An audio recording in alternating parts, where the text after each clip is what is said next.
Level 1, the broke beginner. You're 17. You don't have capital. You don't have connections. You have Wi-Fi, a secondhand laptop, and too much time. You scroll through stories of founders who started in garages. You watch interviews at 2 a.m. You tell yourself you'll be different. You decide excuses are expensive. You launch your first business. It's a drop shipping store selling phone cases with motivational quotes. You spend $200 on ads. You make $43 back. Your bank account shows $17.26. It feels humiliating. You shut the laptop. You open it again. You don't quit. You study why it failed. You discover customer acquisition cost. You learn conversion rate. You realize traffic is rented. Brand is owned. You relaunch. You fail again. By 19, you've launched 6 projects. 5 are dead. 1 makes $800 a month. It feels like a fortune. It isn't. You reinvest everything. You live at home. Your friends think you're broke. You are, but you're building something invisible. Skill. Level 2, the leverage lesson. You realize money follows leverage. Time doesn't scale. Skills do. Code does. Media does. Capital does. So you build a skill. You choose something painful and valuable. Maybe it's software engineering. Maybe it's sales. Maybe it's growth marketing. You obsess over it. While your friends party, you study funnels and APIs. While they travel, you watch product teardown videos. You become dangerous in one domain.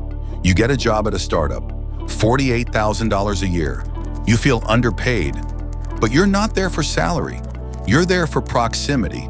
You sit in meetings and watch founders make million-dollar decisions in 20 minutes. You see how they handle crises, how they negotiate, how they hire slowly and fire quickly. You understand something critical. Companies are not built on ideas. They are built on execution under pressure.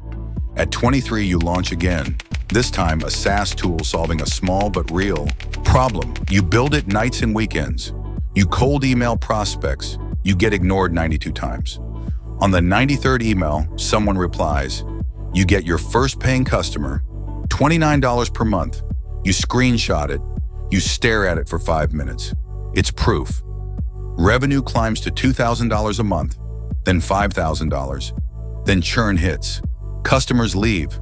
Support tickets pile up. Your Stripe notifications stop. You almost shut it down. Instead, you call users directly. You listen.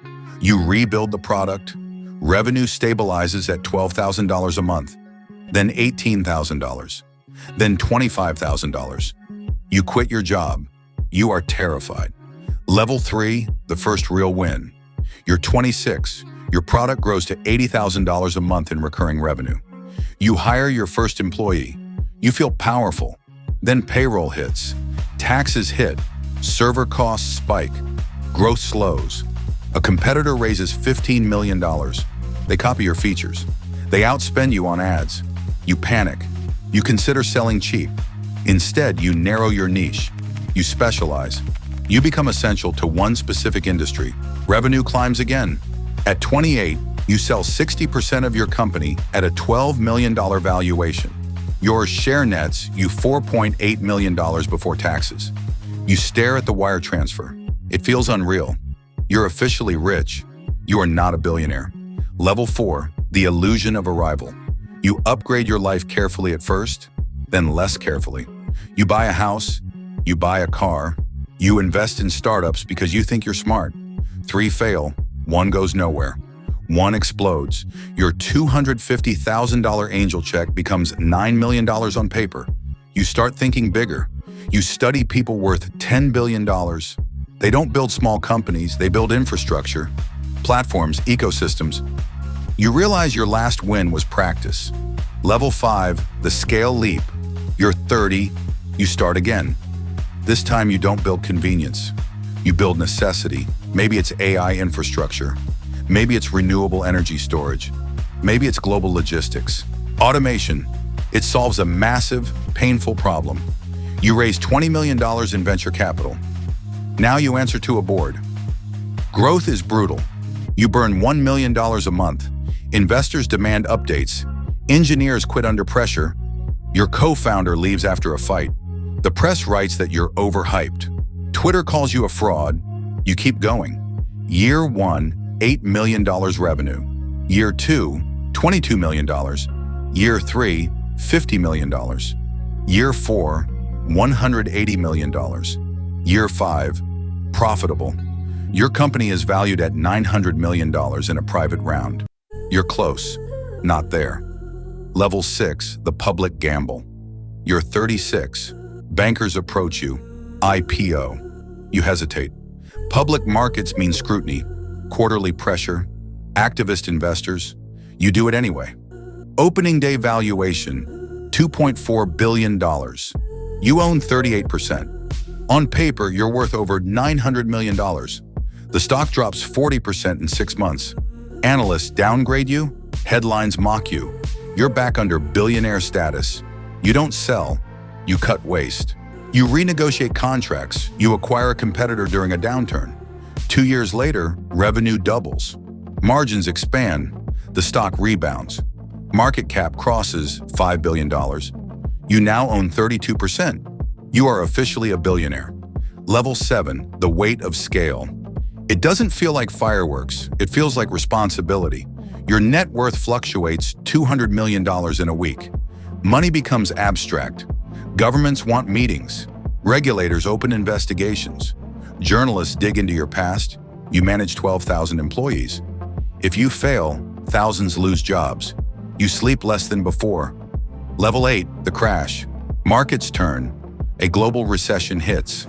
Your stock falls 65%. You're technically no longer a billionaire. Investors whisper. Competitors circle. You restructure brutally. You close divisions. You are called ruthless. You launch a new product while others retreat. You take market share during fear. 3 years later, the company dominates its sector. Market cap, $18 billion. Your stake, 28%. Net worth, $5 billion. Level 9 exponential bets. You diversify, space, biotech, climate, advanced computing. Some bets fail spectacularly.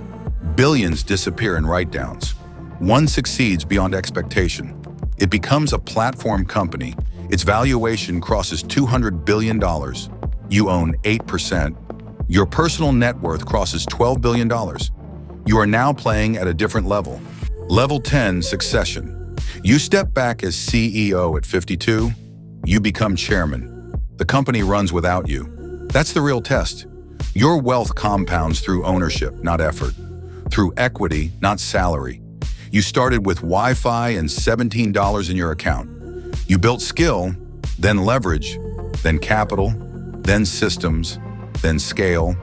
You failed publicly, privately, repeatedly. You succeeded just enough to keep going. Somewhere right now, there's a 17-year-old staring at a failed online store, thinking about quitting. You were that kid once, the difference between him and a future. Billionaire is not genius, it's endurance.